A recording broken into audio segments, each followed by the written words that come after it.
Word-də üst yazı, superscript necə yazılır? Dostlar salam.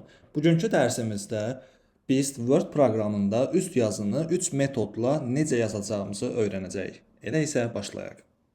Dostlar, öncəliklə deyək ki, 3 üstü AB yazmaq istəyirəm. Bunun üçün ən birinci metod hamımızın çox yaxşı bildiyi yuxarı paneldəki X üzərindəki 2 işarəsidir. Bunun üçün nə edirik? Gəlirəm Word sənədimə, AB yuxarıda yazılmasını istədiyim hissəni işarələyirəm və yuxarıdakı panellə X üzərindəki 2-yə klikləyirəm və gördüyünüz kimi AB 3-ün üstündədir. Artıq 3 üstü AB deyə bilərik. Tamam dostlar, keçək ikinci metodumuza. İkinci metodumuz isə yenə mən AB hissəsini seçirəm.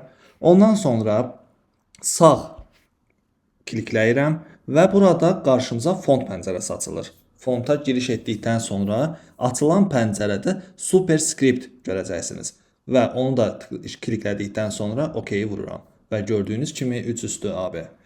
Dostlar, bunlar iki metod. Üçüncü metod isə olduqca daha rahat, daha sadədir. Word proqramında shortcut adlandırdığımız metoddur.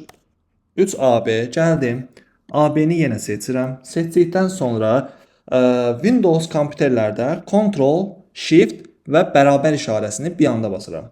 Məndə MacBook olduğu üçün MacBookda isə Command, Shift və bərabər işarəsini bir anda klikləyirəm. Yəni Command, Shift, bərabər işarəsi. Gördüyünüz kimi dostlar, yenə AB artıq 3-ün üzərindədir. 3 üstü AB. Bu qədər bəsit, bu qədər sadə dostlar. Mümkün qədər Word, Excel-lərdə shortcutları sizlərə daha sıx göstərməyə çalışacağam. Onlarla işləmək daha rahatdır, vaxta qənaətdir. Və bu shortcutları mən tövsiyə edərəm ki, ayrıca bir Word sənədi açın və Excel səhifəsi də olar və orada shortcutları yazın və qabağına açıqlamasını yazın və hətta dəftərə də yaza bilərsiniz, gözünüzün önündə olsun.